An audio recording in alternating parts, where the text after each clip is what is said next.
광주광역시에서 온 사연입니다. 여러분, 독서실 가보신 적 있으십니까? 그럼요. 이 도서실에는요, 정말 다양한 부류의 사람들이 존재한다고 하는데요. 숨소리 좀 작게 내주세요. 맞아, 예민한 사람도 있어. 저기요, 하품할 때 입 좀 작게 벌려주세요. 자기 공부에 방해가 됐다면서 맞아. 정말 말도 안 되는 이상한 요구사항을 써서 고쳐놓는 예민 보스형. 뭔 소리가 났다 하면 미어캣처럼 목을 쭉 빼고 눈치 주는 독서실 미어캣형. 가뜩이나 환기가 안 되는 독서실에서 냄새 폴폴 나는 10첩 도시락을 몰래 까먹는 후각 민폐형까지 정말 다양한 진상들이 있다고 합니다. 사연을 보내주신 지선 씨는 7년 전 여름에 광주광역시에 있는 독서실에서 총무로 아르바이트를 하고 있었는데요. 그 당시 진상 중에 진상으로 불리는 회원이 한 명이 있었다고 합니다.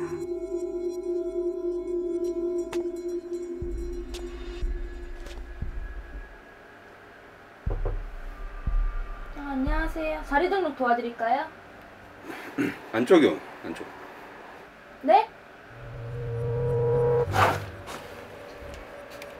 안쪽으로 달라고요. 아, 제가 좀 예민한 성격이어가지고요.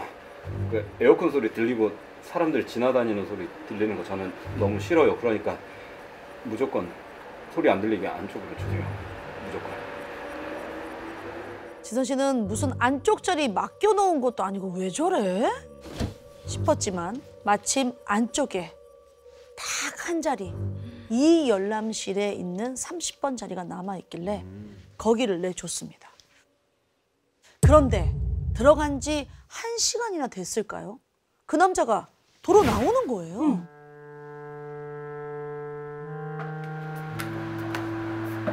저기요. 일단 에어컨 너무 세게 튼 거 아니에요? 그냥 추운데. 네, 올려드릴게요. 그래서 지선 씨가 에어컨 리모컨을 들고 이 열람실로 들어갔는데 현재 온도가 27도인 거예요. 좀 더운 거 아니에요? 추위를 많이 타나? 안개가 온도 있나? 더 올리면 다른 사람들이 덥다고 할 것 같은데. 알바한 지 얼마 안 된 지선 씨는 사장님한테 전화를 해서 담요가 있는지 물었죠. 그런데 그 자리 원래 추워서 비워놓는 건데 왜 줘? 저 빨리 자리 옮겨줘. 그래서 지선 씨가 30번 자리로 갔는데 벌써 한쪽엔 사탕, 초콜릿부터 양치 도구, 기마개까지 각 잡혀서 딱딱 세팅이 되어 있고요. 강박이구나. 온갖 노트가 줄 맞춰서 착착착 아주 제대로 판을 벌려놨던 거예요. 저기요. 네.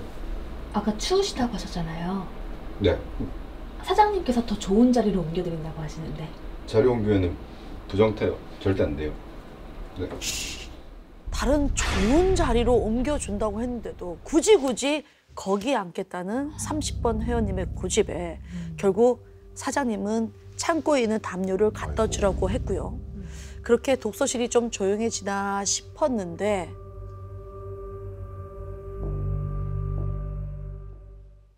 저기요. 제 옆 사람 볼펜 딸깍거리는 소리 너무 거슬리는데 조용히 좀 시켜주세요. 네, 알겠습니다. 네. 이것저것 트집을 잡는 30번 회원의 태도에 지선 씨는 슬슬 피곤해지기 시작했지만 그래도 일단은 컴플레인이 들어온 거니까 저기요. 죄송한데 옆에서 하니까 들어와서 볼펜 소리 조금만 부탁 좀 드릴게요. 다행히 29번 회원은 앞으로 주의하겠다고 사과를 했고요. 볼펜 사건은 일단락 되는 듯 했죠. 일반적이죠, 이런 거. 그런데 다음 날 지선 씨가 출근을 했더니 이 열람실 쪽이 엄청 소란스러운 거예요. 뭐지? 무슨 일인가 싶어서 가봤더니 30번 회원과 29번 회원이 실랑이를 벌이고 있는 거예요. 이것도 뭐, 저기요. 아니 여기 그쪽만 있는 거 아니잖아요. 그 볼펜 딸깍 소리 좀 그만 내라고 내가 얘기했죠. 아, 참. 저 아니거든요. 그쪽이 하도 시끄럽대서 수성펜만 썼다고요. 야, 네가 내는 소리인 거 내가 모를 줄 알아? 나 지금 시험 3일 남아서 엄청 예민하거든. 그러니까 좋은 말 할 때 그만해라. 아니 지금 당신만 예민해? 아니, 어? 잠시만요. 당신만 시험 보고. 아니 사람이 보다 보자 하니까. 아니, 잠깐만. 당신만 시험 봐? 어? 더럽게 땡땡거리네 진짜. 저기요. 저 지금 당장 자리 바꿔줘요. 예? 나 저 인간 때문에 노이로제 걸릴 것 같으니까 지금 당장 바꿔달라고요. 죄송합니다. 결국 지선 씨는 분란을 없애기 위해서 29번 회원 자리를 아예 다른 열람실로 옮겨줬습니다. 그런데 이 문제는 끝나지 않았습니다. 저기요. 제 옆이랑 앞에는 사람 없던데 28번엔 사람 있는 거 맞죠? 있긴 한데 왜 그러세요? 아, 나 진짜 짜증나가지고 29번이 아니라 그 자식이었나 보네. 저기 그 볼펜 소리 좀 작작 좀 내라고 대신 좀 전해주세요. 예? 30번 회원은 하루에도 몇 번씩 지선 씨한테 볼펜 소리가 난다고 항의를 해댔습니다. 그런데 여기서 참 이상한 게요. 다른 회원들한테는 아무리 물어봐도 볼펜 소리를 들은 사람이 아무도 없다는 겁니다. 시작되는구나.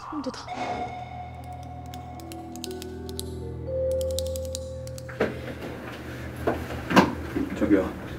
이거 볼펜이죠? 급기야 30번 회원은 열람실을 돌아다니면서 죄송한데 너무 시끄럽거든요. 다른 회원들의 볼펜을 검사하는 건 물론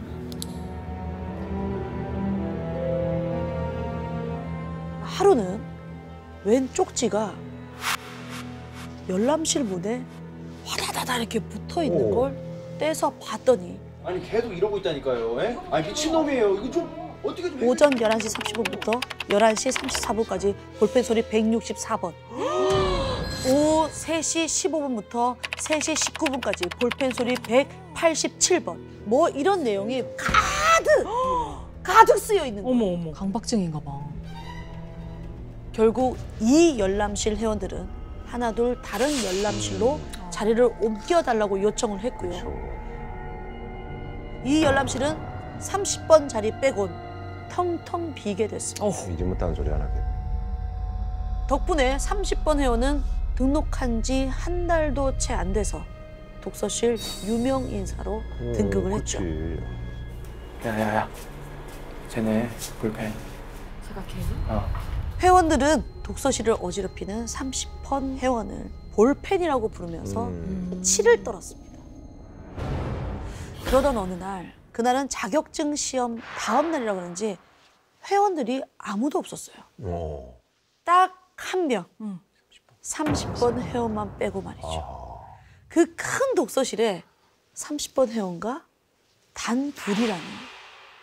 솔직히 좀 불편하지. 그렇잖아요. 불편하죠. 뭐 좀 또 이상한 찝찝했던 지선 씨가 열람실의 그 CCTV 화면으로 30번 회원을 지켜보고 있었어요. 어? 30번 회원의 행동이 좀 이상한 거예요. 우리를 책상에 쾅쾅 박으면서 난리를 치더니 뭐야?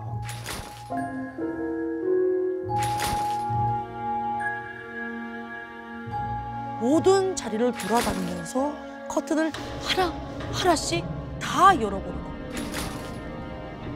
뭐야 무서워. 뭐야? 쟤 왜 저래? 이해할 수 없는 행동에 CCTV 화면을 바라보고 있는데 30번 회원이 이번엔 열람실 한가운데 한참을 가만히 서 있더니 천천히 자기 자리로 걸어가는 거예요. 그러고는 커튼을 살짝 걷어보는 순간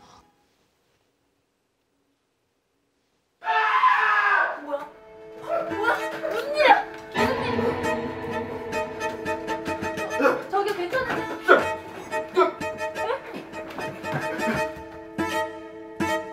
30번 회원이 독서실 밖으로 사라지는 겁니다. 뭐야? 얘기하고 나가야 되는데. 이해가 안 되는 상황에 지선 씨는 좀 당황스러웠어요. 다음 날도 그 다음 날도 30번 회원은 독서실에 나타나지 않았습니다. 결국 사장님의 지시하에 지선 씨는 30번 자리를 치우기로 했죠. 이제 진상 회원도 없겠다. 지선 씨가 홀가분하게 30번 자리로 들어가는 순간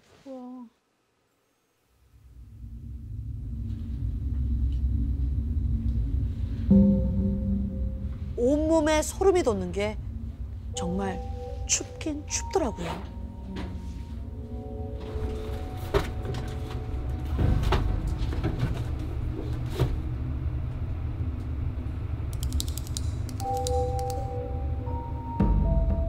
낯선 소리가 선명하게 울려 퍼졌어요. 아무도 없는데.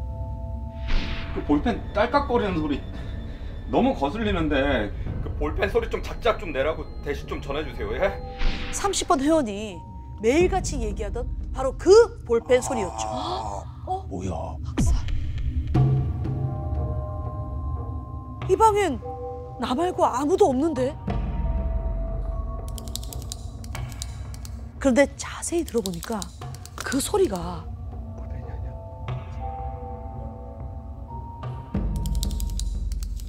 책상 아래쪽에서 나는 것 같아요. 아유 말도 안 돼. 그런데 이게 참 말도 안 되지만 지선 씨는 그 책상 밑이 너무 신경이 쓰이는 거예요. 궁금하지? 제발. 궁금해. 자꾸만 같이 와서 보면 되잖아. 저 아래를 확인하지 않으면 안 될 것 같다는 느낌이 강하게 드는 거예요.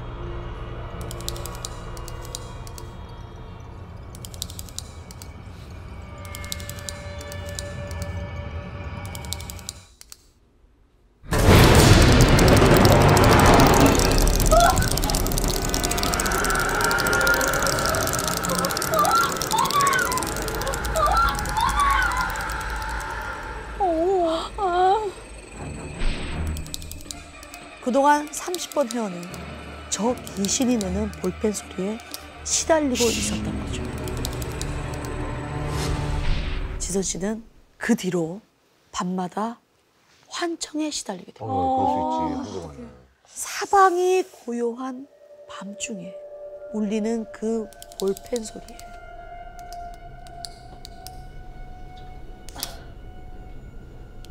그날 책상 아래에서 눈을 마주치고 씩웃던 창백한 여자의 얼굴이 떠올라서 미칠 것만 같았어요. 결국 알바를 그만두기로 한 지선 씨는 카운터에 있는 짐을 빼기 위해서 독서실을 다시 방문했습니다.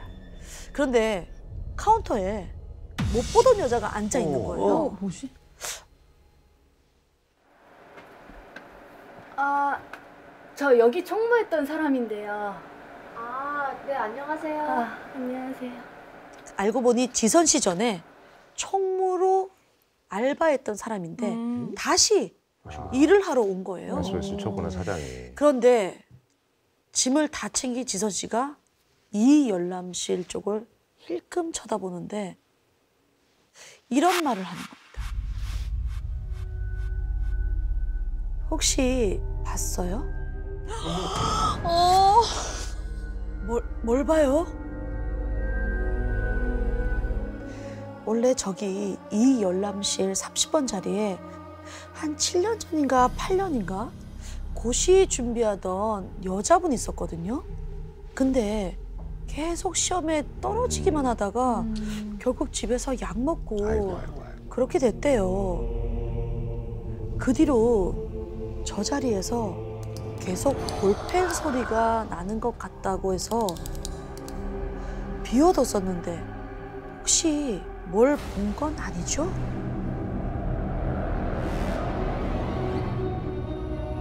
오직 30번 자리에서만 들리는 의문의 볼펜 소리. 그건 자리의 오랜 주인이 세상에 남기고 간 마지막 흔적이었을까요? 안양에서 근무하는 경사입니다. 경찰이요? 제가 막 발령 나고 한 3년 정도 지나고 나서 여자분이 신고를 하셨는데 자꾸 어디서 음식물 썩는 냄새가 나는데 못 찾겠다고 이렇게 신고를 하셨더라고요. 이제 제가 관할하는 동네가 노후된 빌라들이 좀 즐비한 곳이었어요. 그래서 이상한 냄새가 난다고 신고를 하셔가지고 저희가 혹시 나가봤죠. 그런 것도 신고를 하네. 어떤 얘기일지 너무 궁금해요. 경찰인 도현 씨는 신고를 받고 한 현장에 출동한 이후 아주 심각한 트라우마에 시달리고 말았다는데요. 과연 무엇 때문인지 지금부터 제보자를 대신해서 제가 들려드리겠습니다. 때는 2017년 푹푹 찌는 여름 낮이었습니다. 그날도 어김없이 신참인 박순경과 함께 김밥을 먹으면서 순찰을 돌고 있었죠. 야, 선배님, 이거 모처럼 한가한데요? 아이, 너 퇴. 너 한가할 때 그런 말 하면 안 되는 거 몰라? 이런 거 있어. 역시나 박순경의 말을 기다렸다는 듯이 암치 신고 접수했습니다. 출동해 주세요. 아유, 저 주둥이죠. 감사합니다. 네, 순찰차 파로 출동하겠습니다.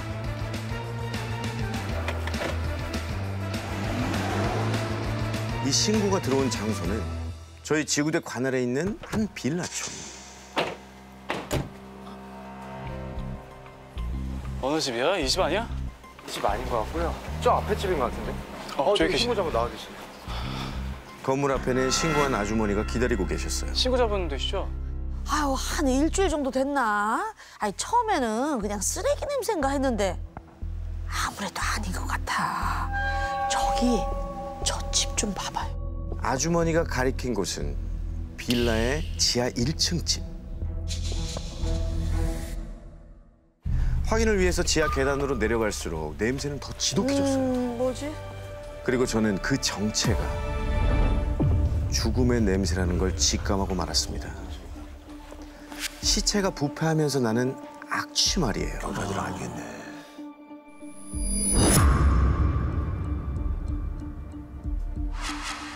현관 앞에는 밀린 고지서와 독촉장이 잔뜩 쌓여 있었습니다. 분위기 안 좋다. 경찰입니다. 계세요? 아무리 두드려도 돌아오지 않는 대답. 현관문 손잡이를 살짝 돌려봤는데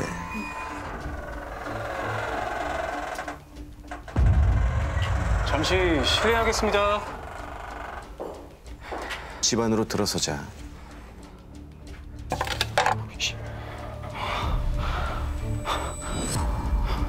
컵라면과 각종 자격증 서적들이 어지럽게 널려 있었어요. 그리고 박순경이 바닥에 주저앉아 덜덜덜 손으로 이렇게 떨면서 가리키는 거지.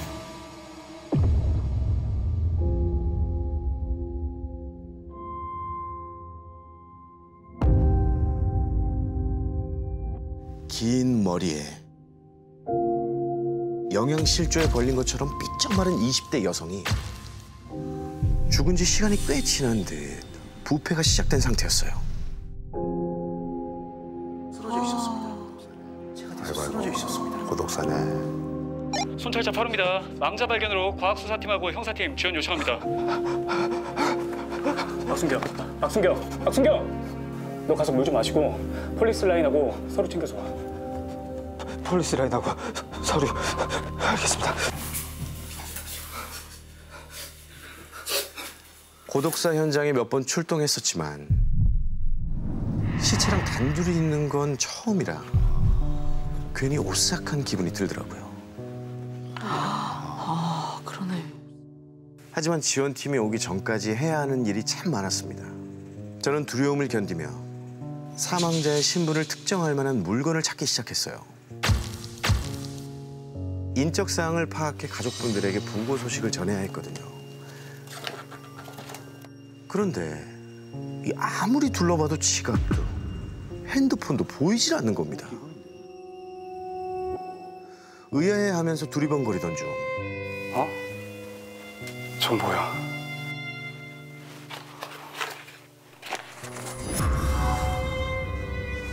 그건 사망자의 사진이 붙어 있는 입사 지원서였습니다. 안타깝네. 곧장 종이에 적힌 번호로 전화를 걸었어요. 그러자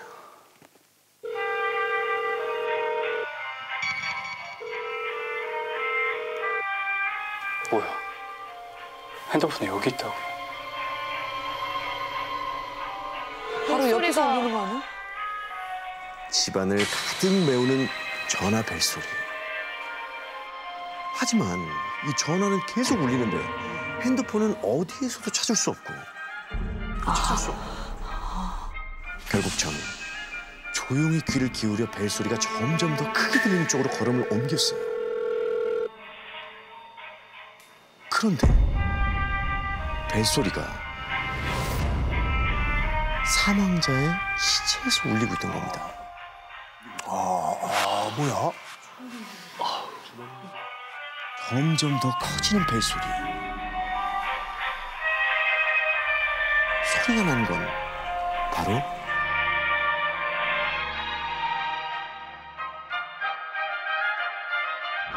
시체의 머리 뒤. 머리 뒤? 핸드폰을 머리에 벤 상태로 고인이 돌아가신 겁니다. 이걸 빼마라. 그냥 과습이 올 때까지 기다릴까?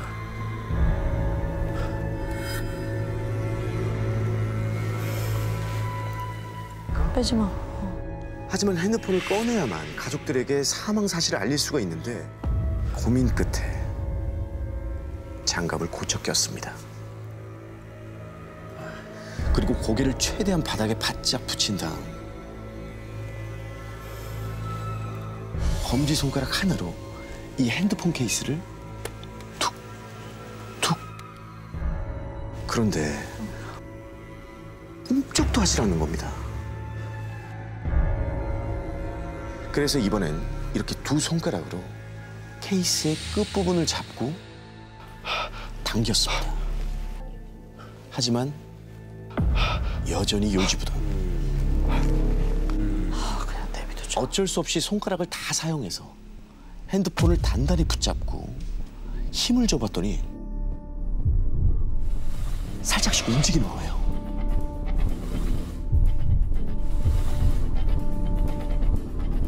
됐다, 조금만 더. 오케이, 진짜 다 됐어. 조금만 더. 됐다. 시신의 머리 아래로 분홍색 케이스가 점점 모습을 드러내고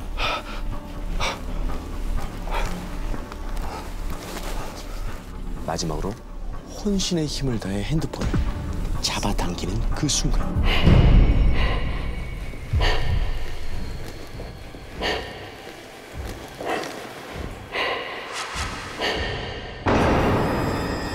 마치 살아있는 사람처럼 저를 정확히 노려보는데 그대로 현관 밖으로 뛰쳐나가고 말았습니다. 우와, 진짜 놀랬겠다. 직업적 애환이네. 사실 그날 되게 무서웠는데 사무실 사람들한테는 그래도 제 근무지에서의 이미지가 있다 보니까 그치. 아무렇지 않은 듯 오히려 더 의시됐던 것 같아요. 그로부터 며칠이 지난 어느 밤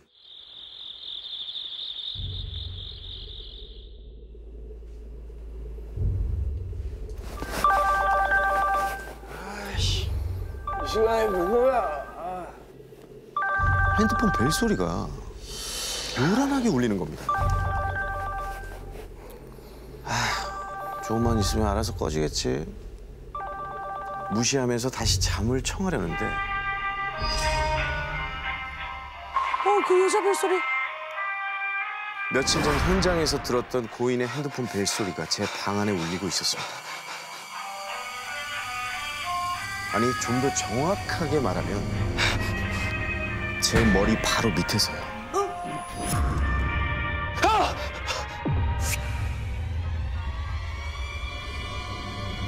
잔뜩 겁에 질려서 안절부절 못하고 있는 그때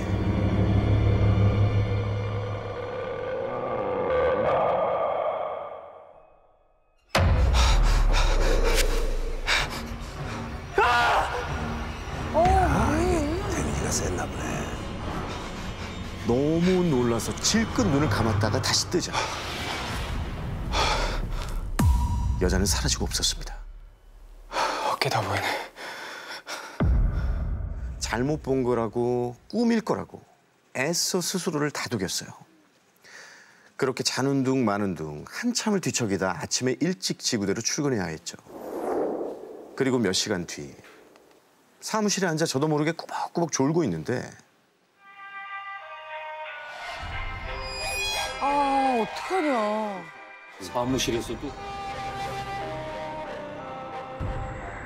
또다시 고인의 그 소름 끼치는 벨소리가 귓속을 파고드는 겁니다. 귀신이 또 찾아온 거예요. 주변을 두리번거리던 그 순간 선배님. 전화 오시는 것 같은데 안 받으세요? 후배 박순경의 말에 정신 차려보니 책상 위에 제 핸드폰이 울리고 있었어요. 엄마에게서 걸려온 전화였습니다. 엄마. 웬일이야? 아들, 왜 이렇게 받... 엄마. 여보세요? 엄마 아닌 것 같아. 엄마!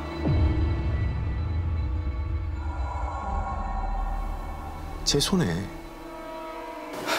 분홍색 케이스를 씌운 죽은 여자의 핸드폰이 들려 있는 겁니다. 꿈이야 뭐야?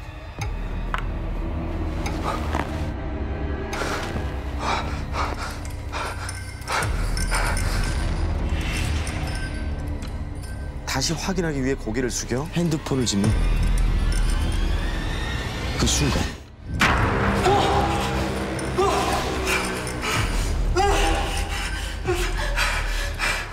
뼈가 부러질 것 같은 고통에 숨이 꺽꺽 넘어가려는 찰나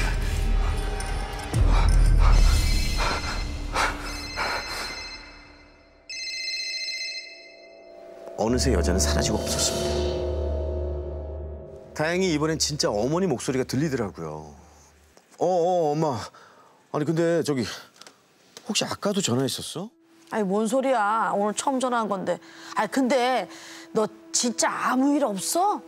근무 중에는 방해될까 봐 문자도 잘 안 하는 어머니가 몇 번이나 집에 내려와 며칠 쉬고 가는 건 어떻겠냐고 이렇게 말씀을 하시는 거예요. 엄마도 뭐가 좀 느낌이 있나 보다. 좀 의아했지만 아니 얘가 왜 이래 얼굴이. 너 무슨 일 있지? 아니에요. 별일 없어요. 아니긴.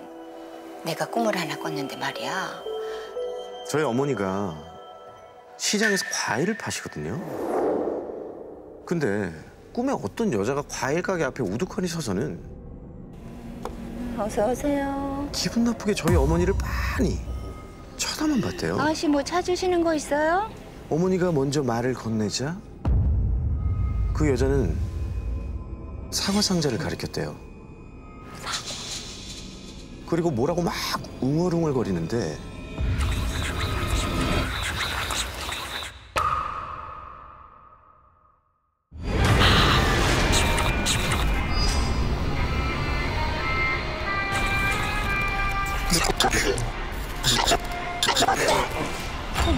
입에서 벨소리가 나. 깜짝 놀란 저는 어머니께 사건 현장에서 있었던 일을 말할 수밖에 없었습니다. 어머니는 당장 부적이라도 써야겠다면서 시장에 있는 무당을 집으로 불렀습니다.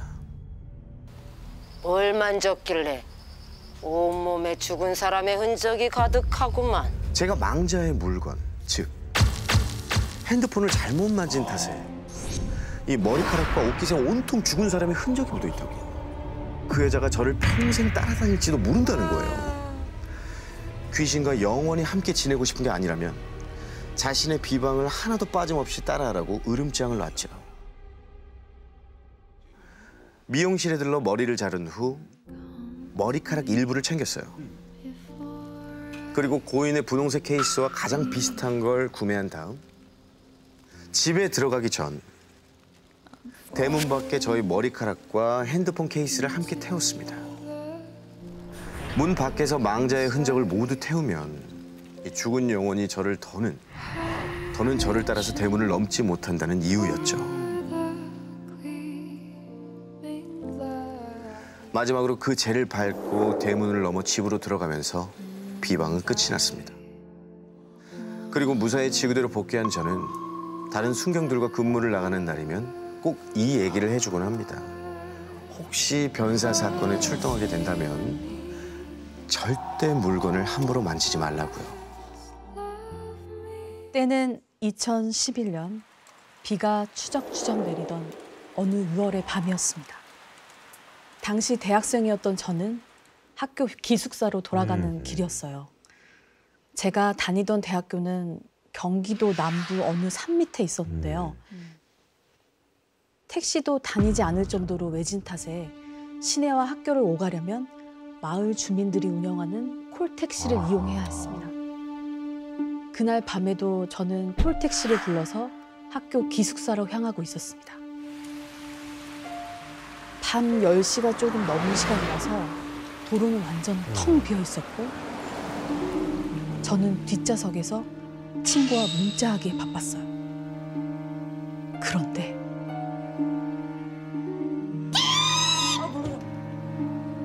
잘 달리던 택시가 갑자기 멈춘 거예요. 뭐야 누가 나타났나?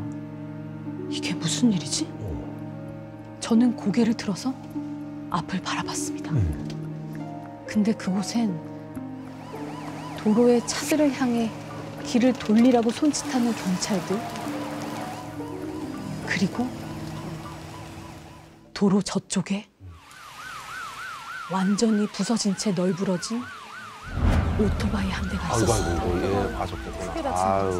아이고 교통사고가 났나 보네. 같이 창밖을 보던 택시 기사 아저씨가 막 혀를 차시더라고요.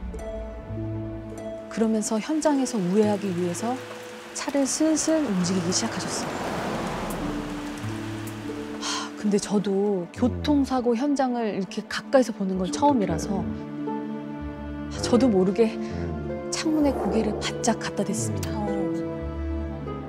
근데 그 순간 학생 눈 감아! 아이고. 깜짝 놀란 전 황급히 눈을 가리려고 했지만 때는 이미 늦어버렸습니다. 뭐야? 저는 봐버렸습니다. 도로에 목이 잘렸지. 아이고. 힘없이 축 늘어져 있는 시신을 말이죠. 그 시신은 너무 안타깝게도 교통사고 피해자였습니다.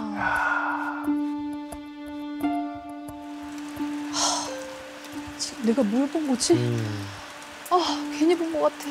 어떡하지? 하나 기숙사 들어갈 텐데. 애써 잘못 본 거라고 믿고 싶었지만 그 시신의 무릎까지 오는 반바지, 피투성이의 두 다리, 그리고 그 사람이 입었던 조끼까지 더더욱 선명하게 기억이 날 뿐이었어요.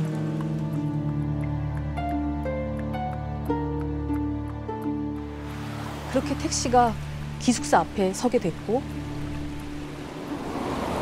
저는 겨우 기숙사 방에 돌아왔습니다. 근데 방에는 다행히 2인실을 함께 같이 쓰는 룸메이트 효정이라는 친구가 있었어요. 마음이 탁 놓이면서 진정이 되더라고요. 효정아, 저는 손을 덜덜 떨면서 효정이를 불렀습니다. 오늘 본 걸 누구에게라도 말하고 싶었거든요. 그런데 언니! 오늘 치킨 어때, 치킨? 언니도 먹을 거면 옆방으로 와. 제 상황을 전혀 알 리가 없는 효정이는 재빠르게 방을 쑥 나가버렸어요. 오늘은 진짜 정말 혼자 있기 싫은데. 괜히 잠가놓은 문을 다시 한번 점검하고 제 자리인 2층 침대 위칸으로 올라가 눈을 감았습니다. 잠을 자려고 눕긴 했는데 아까 그 끔찍한 장면이 자꾸 잔상이 떠오르는 거예요. 어떻게든 잊어버리고 잠을 자려고 막 노력하던 그때 처벅.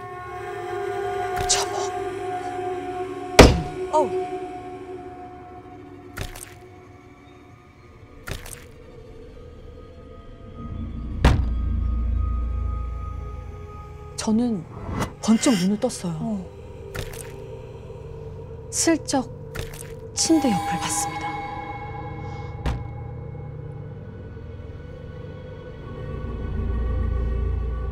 그런데 그 옆에 새까만 그림자가 방 안을 온통 휘젓고 있는 거예요.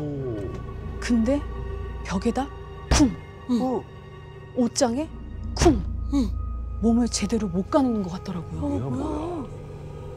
표정이 진짜 얘 또 시작이네. 야, 술 마셨으면 너 진짜 곱게 자. 나 너무 피곤해. 나 지금 너무 힘든 상태야. 그 순간 비틀비틀대던 움직임이 쓱 멈추더라고요. 그래서 전 다시 잠을 청했습니다. 그리고 다음 날 2층 침대에서 아래를 내려다본 저는 깜짝 놀라고 말았어요. 바닥엔 빨래 바구니가 엎어져서 빨래들이 막 이렇게 쏟아져 있었고 그 학교 프리터 물들이 떨어져서 바닥에 온통 흐트러져 있는 거예요. 그런데 방 안을 둘러보니까 효정이가 안 보이는 거예요. 효정이 어디 간 거야? 아니 얘는 일어났으면 이거 다 치우고 나가야지. 얘는 어디 간 거야? 씩씩대면서 전화를 하려는데 갑자기 노크 소리가 들렸어요. 문을 열어봤더니 해맑은 표정의 효정이가 다행이다. 언니 일어나 있었네? 야, 너 지금 어디 갔다 오는 거야? 어디긴 옆방에서 오는 길이지. 응? 뭐라고? 너 계속 거기 있었다고? 효정이 얘기를 들어보니까 치킨을 먹고 들어오려고 했는데 문이 잠겨있는 터라서 그래서 이 친구 문 잠궜잖아. 열쇠를 놓고 와서 결국 친구 방에서 잤다는 거예요. 그러면서 자기 책상을 가리키는데 정말로 얘 방에 열쇠가 거기 있었던 거예요. 그 얘기를 들은 저는 순간 오싹해졌습니다. 아니, 그럼 어젯밤 내내 방에 나 혼자였던 얘긴데 방에 어질러진 빨래며 종이는 도대체 누가 그런 거야? 그 그림자는 뭐지? 창백해진 제 얼굴을 보고 효정이가 언니 왜 그래? 라고 물었지만 저는 아무 말도 할 수 없었습니다. 제가 겪은 일들을 입 밖으로 낸다는 게 너무 무서워서 억지로라도 꿈이라고 생각하고 싶은 마음이었거든요. 결국 그날은 찝찝한 기분을 안고서 일찍 잠에 청하기로 했습니다. 그런데 오늘은 효정이가 1층 침대에서 잘 테니까 무슨 일 있겠어? 라는 생각으로 마음이 놓이더라고요. 그렇게 스르륵 잠이 들었는데 또다시 그 소리가 들리기 시작했습니다. 뭐야?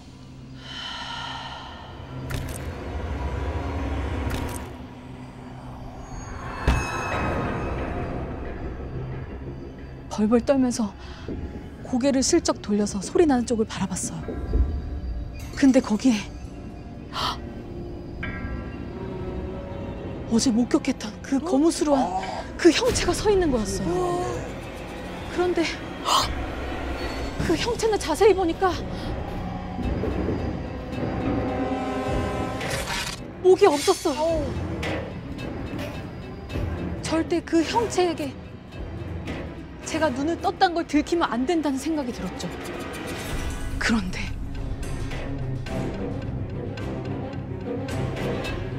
그 형체가 손을 뻗더니 그 새하얀 손으로 옷장부터 제가 누워있는 침대까지 더듬거리면서 다가오는 겁니다. 그런데 저도 모르게 제 입에서 조그만 소리가 튀어나와 버린 거예요. 그 순간 제 목을 콱 부러지고 무시무시한 힘으로 조르기 시작했습니다.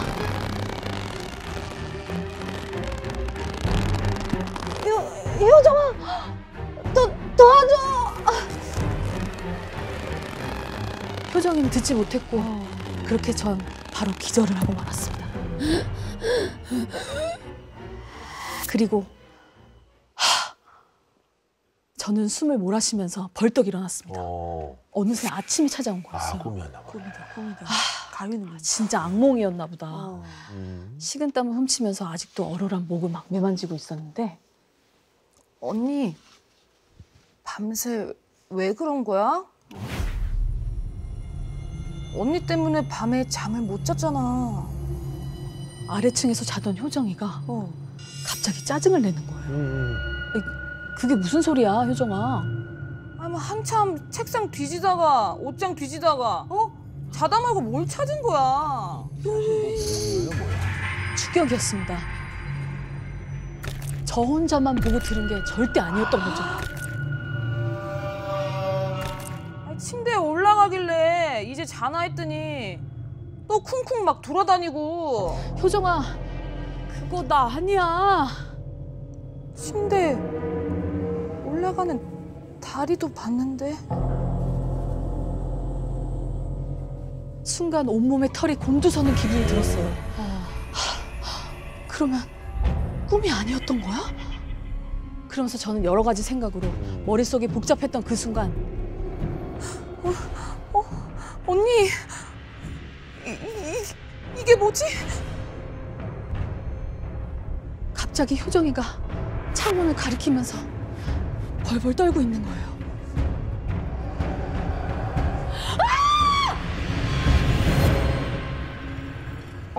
유리창에 웬 손자국들이 찍혀 있는 거였어요. 창문을 지나서 진짜 있었네. 제가 있던 침대의 난간까지 이어져 있었던 거예요. 저를 찾아서 온 방을 더듬었던 것처럼 말이죠. 나 여기선 더 이상 못 있겠어. 무서워서 못 있겠어. 겁에 질린 저와 효정이는 바로 그 길로 짐을 싸들고 기숙사를 뛰쳐나왔습니다. 곧바로 콜택시를 부른 저희는 택시가 오자마자 미친 듯이 트렁크에 캐리어를 던져놓고 헐레벌떡 택시에 올라탔습니다. 아이고 택시 부서지겠네. 뭔 일 있어? 잠깐만, 아저씨 혹시 그때 그저께 저와 함께 사고 현장을 목격한 그 아저씨였던 거예요. 같은 일을 겪었던 사람이라서 갑자기 저도 모르게 막 훌쩍이면서 그동안 있었던 일을 아저씨에게 다 설명을 해드렸습니다. 그런데 가만히 듣던 아저씨가 룸미러로 제 눈을 흘끗 쳐다보시더니 갑자기 뜬금없이 동네 슈퍼 앞에 차를 세우시는 거예요. 저기 학생들 얼른 가서 소금이랑 소주 한 병만 사와. 네? 아니 저 택시비 안 받을 테니까 빨리 한 번만 내 말 들어.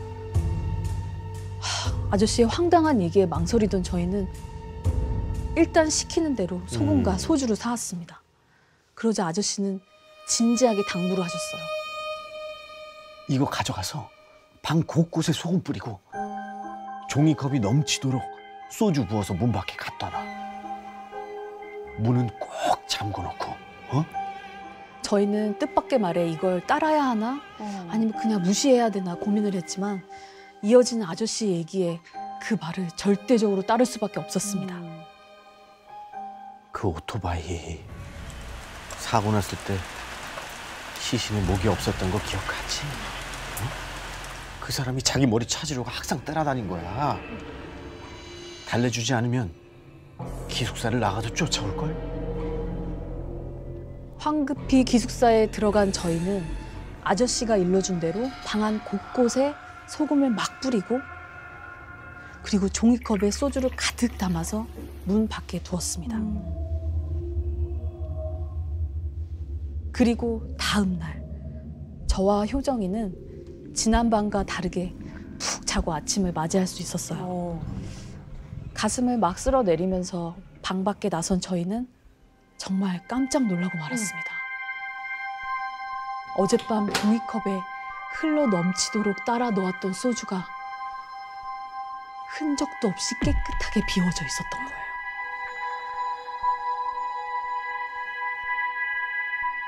정말 택시기사 아저씨가 얘기한 대로 오토바이 사고를 당한 귀신이 저를 찾아왔던 걸까요?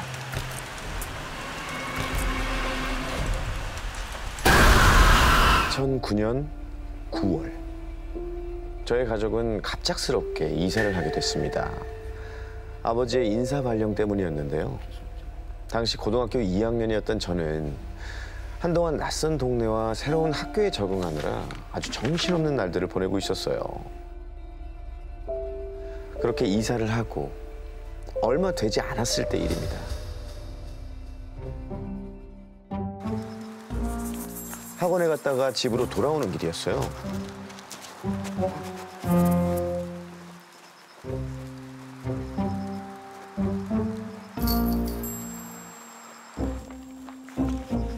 버려 가자. 저희 아파트는 이 주차장 옆쪽에 분리수거장이 있었거든요. 놀래라. 분리수거장 한쪽에 어떤 여자가 쪼그려 앉아 있는 거예요. 뭐지? 혼자 뭐 하나 싶어서 슬쩍 봤는데 이 사료랑 물이 담긴 그릇을 앞에 두고 있었습니다. 길고양이 밥을 챙겨주는 것 같았죠. 그걸 보고 저분이구나 싶었어요. 분리수거장에 길고양이 밥을 챙겨주는 아줌마가 계신다는 이야기를 들었거든요. 고양이 밥 주고 계시구나. 안녕히 계세요. 지나려던 그때 나랑 같이 놀래? 나랑 놀자. 응? 우리 집에 가자. 딱 봐도 일반적이지 않은 모습이었고 티셔츠랑 슬리퍼를 신고 있었는데 나이는 40대 초중반으로 보였어요. 되게 며칠 안 씻은 사람처럼 되게 깨져져 있어요. 머리도 아감아서 헝클어져서 눈이 가려져가지고 입만 보이고요. 무섭기도 하고 이질감이 많이 들더라고요. 이질감, 진짜 정확한 표현이에요. 거기다가 이 진하게 풍겨오는 알 수 없는 악취까지. 좋은 일 하시는 분 같긴 한데 어쩐지 조금 껄끄럽더라고요. 전 아줌마를 피해서 얼른 공동현관으로 들어갔습니다. 그리고 엘리베이터 앞에 섰는데 하필 점검 중이라는 거예요. 뭐야?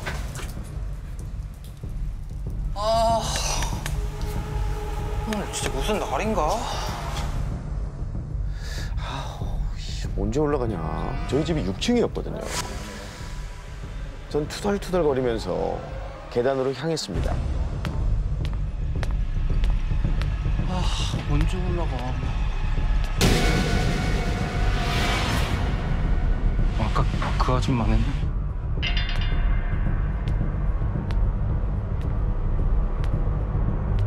따라와. 이거 집에 있는 분이 이렇게 지저분하게. 여기 사시는 건가 싶다가도 영 수상하더라고요. 빨리 집에 들어가야 했다는 생각에 2칸, 3칸씩 빠르게 계단을 오르기 시작했습니다. 그런데 그분이 계속해서 제 뒤를 쫓아오는 거예요. 뭐야?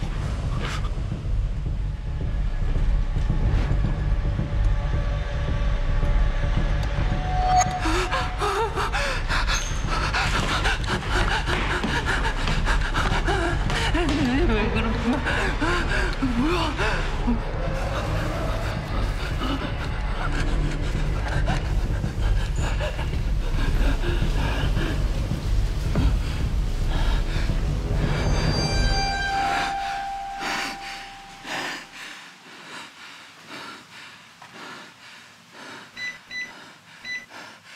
곧 도어락이 해제되는 소리가 났고 문고리를 급히 돌렸습니다. 그런데 나랑 놀자. 아줌마가 복도로 완전히 들어서서 제 쪽으로 걸어오기 시작해요. 갑자기 현관문이 열리질 않는 거예요. 점점 가까워지는 거리에 두려운 마음까지 들었습니다. 그런데 벼랑간 아줌마가 이웃집인 606호 앞에 멈춰섰어요.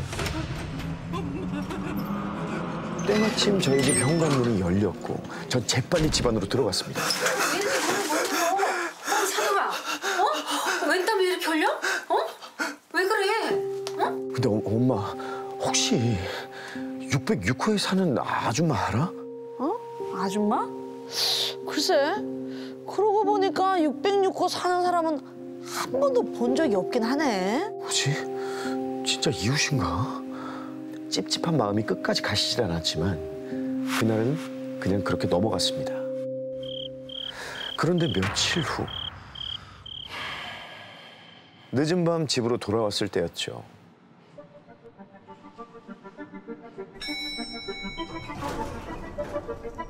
엘리베이터에서 복도를 걸어오는데 이게 뭐야?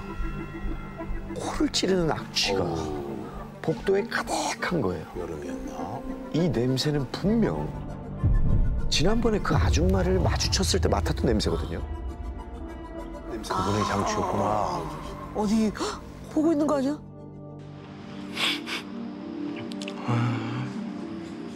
이게 무슨 냄새야?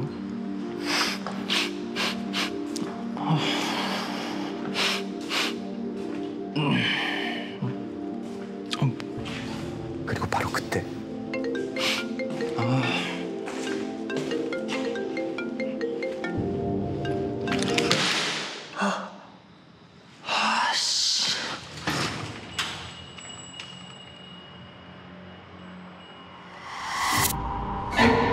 현관에 서 있는 아줌마가 보였습니다.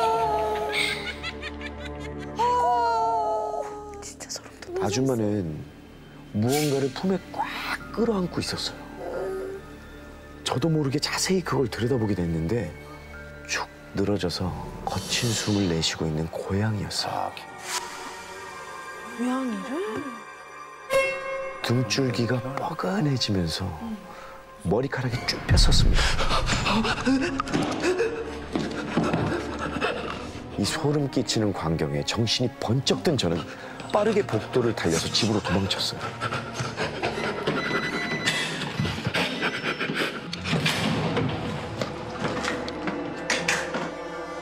그리고 현관에 들어서자마자 부모님께 조금 전 상황을 횡설수설 설명했습니다.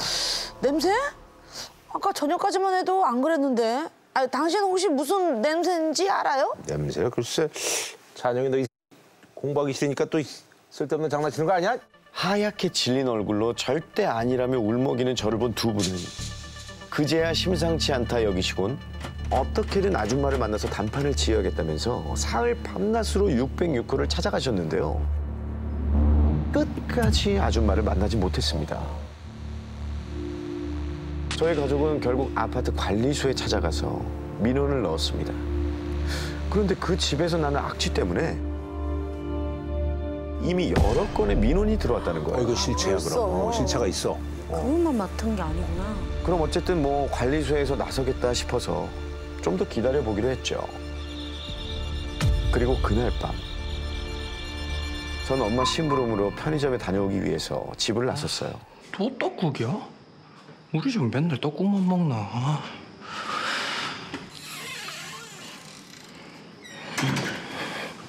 복도로 나온 이웃은 바로 606호 아줌마였어요.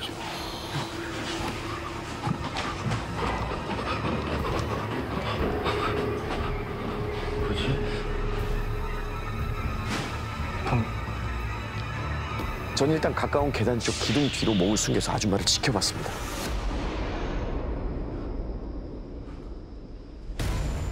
엘리베이터 앞에 선 아줌마는 신이 난 듯 고개를 까딱거리면서 흔들고 있었어요. 그런데 자세히 보니까 쓰레기 봉투 밑으로 검붉은 액체가 고여 있는 거예요. 그건 피였습니다. 검붉은 피는 복도 바닥에도 남아 있었어요. 그럼 도대체 저 쓰레기 봉투 안에 뭐가 들어있는 거지? 제가 여기 있다는 걸 절대 들키면 안 될 것 같다는 생각이 들었어요. 빠른 걸음으로 어두운 계단을 내려가고 있을 때였습니다.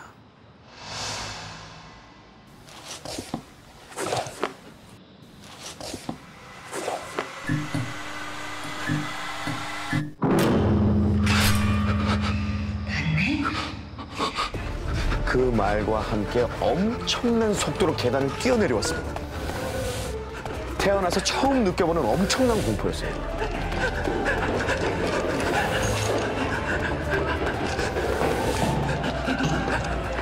정신없이 뛰어내려가다 보니 어느새 1층 공동 현관이 보였어요. 가쁜 숨을 몰아쉬면서 출입구로 발을 마저 뻗는 순간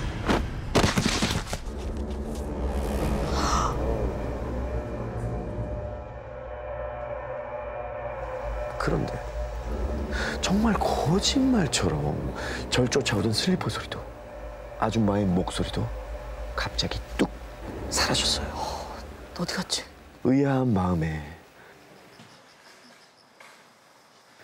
저도 모르게 고개를 돌리는 그때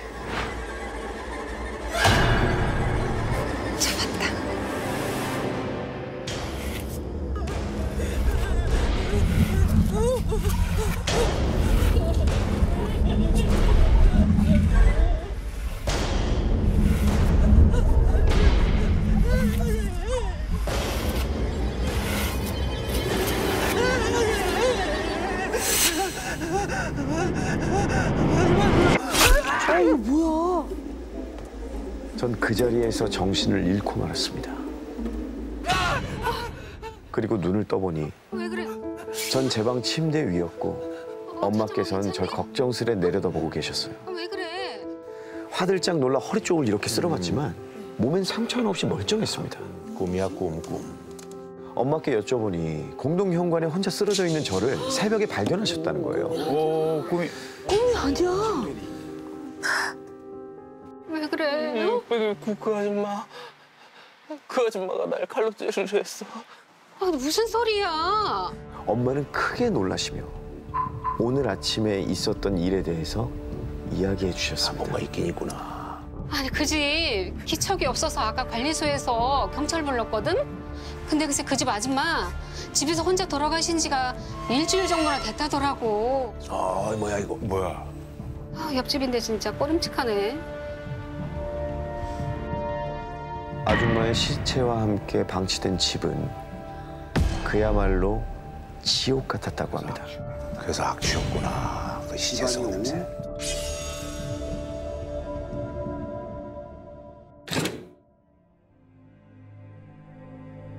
집안이 온통 쓰레기와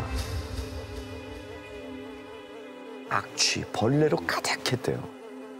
그런데 더욱 충격적인 건 바로 냉장고 안이었습니다. 저거 뭐 있나 봐. 웬 신문지로 쌓인 것들이 냉장고에 가득 쌓여 있었다는데요. 그것은 바로 부위별로 보관된 토막난 고양이 사체였습니다. 갯맘이 아니라 킬로네. 냉장고를 열었을 때 고양이 사체가 부위별로 몸통, 머리, 팔 이렇게 구분해서 보관이 돼 있다고 하더라고요. 왜 이러는 거야? 왜 근데 돌아가신 거지? 보통 동물한테는 팔이라고 하진 않잖아요. 그런 걸 보면 혹시나 다른 대상한테 하기 위한 예행 연습 그런 게 아니었나 싶기도 해요. 만약에 아줌마가 돌아가지 않고 그 일을 끝까지 했다고 하면 상상만 해도 끔찍하죠. 14년이 지난 지금까지도 이 열린 문틈 사이로 나던 끔찍한 죽음의 냄새가 잊혀지지 않습니다. 저는 죽은 아줌마의 환영을 받던 걸까요? 끔찍한 자신의 범행을 목격한 저에게 아줌마는 무슨 짓을 하려고 했던 걸까요?